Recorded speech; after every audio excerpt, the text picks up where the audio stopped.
Dans une petite ville africaine nommée Nola, vivait une jeune fille belle et timide appelée Ma. Âgée de 15 ans, Ma partageait une maison modeste avec sa mère. Socialement consciencieuse, elle avait du mal à se faire des amis. Ma fréquentait une école appelée Sacré-Cœur, située dans la ville de Vonda. Cependant, ses camarades de classe ne l'accueillaient pas chaleureusement.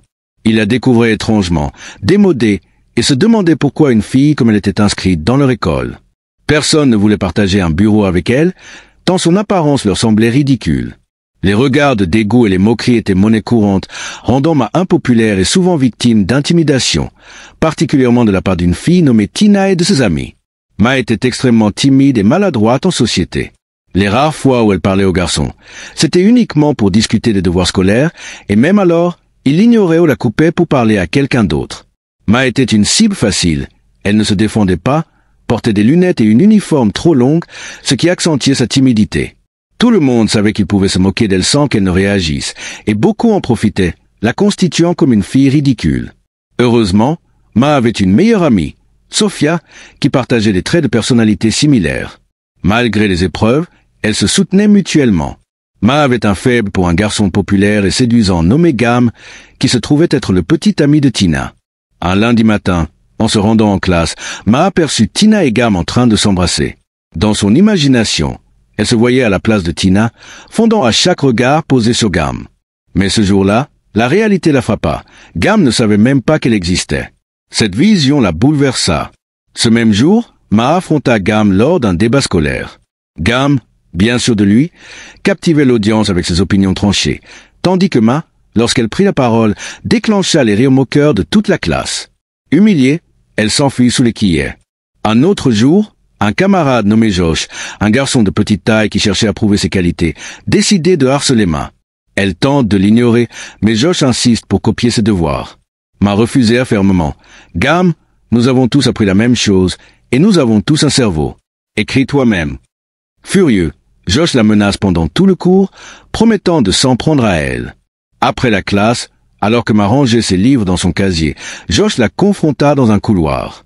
Il portait un plâtre à la main droite, résultat d'un coup donné dans un mur chez lui. Il frappa Ma avec son plâtre, puis lui asséna un coup à l'arrière de la tête. Bien que douloureux, Ma continua à marcher, tentant de l'ignorer. Mais en se retournant, elle vit Josh courir vers elle. Terrifiée, elle s'enfuit à toutes jambes, perdant Josh de vue. Ce jour-là, elle n'assista pas au cours suivant. Trop effrayée, se cachant près d'un bâtiment inachevé, Ma laissa libre cours à ses larmes, submergée par la tristesse et l'impuissance. Pourquoi personne ne m'aime? Suis-je maudite? Pourquoi les mauvaises choses m'arrivent-elles toujours? Mon Dieu, emmenez-moi loin de cette terre, je n'en peux plus, je suis épuisée, murmura-t-elle. Après avoir pleuré pendant 30 minutes, Ma essuya ses larmes et rentra chez elle. Devant sa mère, elle fit semblant que tout allait bien pour ne pas l'inquiéter. Sa mère, Madame Christie, lui annonça que sa grand-mère paternelle, qu'elle n'avait jamais rencontrée, était en ville et souhaitait la voir.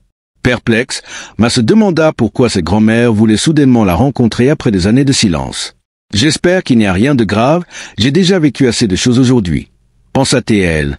Sa mère lui tendit l'adresse et l'encouragea à s'y rendre, malgré ses hésitations. Frustrée, Ma se retire dans sa chambre. Le lendemain, après l'école, Ma se rendit à l'adresse indiquée et se retrouva devant un immense manoir. Un majordome l'accueillit et la conduit à sa grand-mère, Madame Glanda. À sa grande stupéfaction, Ma apprit que Madame Glanda était la reine de Chadeza, un royaume africain prestigieux. Plus choquant encore, son père, récemment décédé, était le prince héritier, faisant d'elle la prochaine en ligne pour le trône. Incrédule, je pense d'abord à une plaisanterie, mais les pièces du puzzle s'assemblent rapidement. La reine lui expliqua qu'elle devait déménager à Chadeza et devenir une personne totalement différente. Débordée par ces révélations, Ma refusa catégoriquement et s'enfuit. De retour chez elle, Ma confronta sa mère, furieuse qu'elle lui ait caché leur appartenance à la royauté. Elle apprit que ses parents, après leur divorce, avaient décidé de laisser vivre une enfance normale avec sa mère, prévoyant de lui révéler la vérité à ses 18 ans. La mort prématurée de son père avait accéléré les choses. Déçue et dévastée, Ma reprocha à sa mère son silence. « Maman, comment as-tu pu me cacher ça? Si tu savais ce que je traversais à l'école, tu m'aurais peut-être dit que j'étais une princesse. » Sa mère s'excusa, car elle voulait la protéger. Bouleversée, Ma s'enferma dans sa chambre pour pleurer. Le lendemain, Sa mère et la reine discutèrent de la situation. Madame Glanda souhaitait présenter Ma comme princesse au monde, mais d'abord, elle devait apprendre à se comporter comme telle. Ma s'y opposa fermement, mais sa mère la convainquit d'essayer les cours royaux avant de décider. Ma accepta à contre-cœur, devant garder le secret jusqu'à l'annonce officielle. La reine lui assigna une garde du corps, Chia, pour assurer sa sécurité, et lui offrit une voiture de luxe pour ses trajets quotidiens. Ma décidé d'emmener Sophia à l'école dans sa nouvelle voiture. Émerveilleuse, Sophia s'exclama. Que se passe-t-il? Pourquoi une voiture aussi belle et chère te dépose-t-elle? Se contenta de sourire, gardant le silence. Après l'école, elle découvre que la réparation de la voiture coûterait 400 kwanzas. Mutal, le frère de Sophia, qui travaillait au garage et avait un faible pour fut surprise de la voir. Elle, la remarque à peine.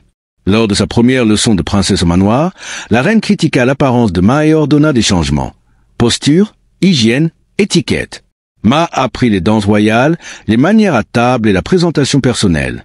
Ces leçons quotidiennes réduisent le temps passé avec Sophia, qui se sent seule sans son ami. Un jour, la reine fit venir un styliste, Cise, pour transformer Il complimenta sa beauté naturelle, bien que son expression trahît le contraire. Cise et ses assistants épilèrent ses sourcils, lissent ses cheveux, lui firent des soins du visage et des manucures, et remplacèrent ses lunettes par des lentilles. À la fin, était méconnaissable. La reine, impressionnée, ordonna que cette transformation reste secrète. Le lendemain, passa chercher Sophia. Mutal, voyant son nouveau look, fut subjugué, mais Sophia, s'inquiète que devienne comme les filles populaires, lui fit porter un chapeau hideux pour cacher ses cheveux. Cela déclenche une dispute. Sophia craint que ne l'abandonne. Incapable de supporter la méfiance de son ami, lui révéla la vérité sur sa royauté, lui faisant promettre de garder le secret pour sa sécurité. En classe, Tina, voyant tenta de l'intimider. Elle arracha son chapeau, révélant ses magnifiques cheveux.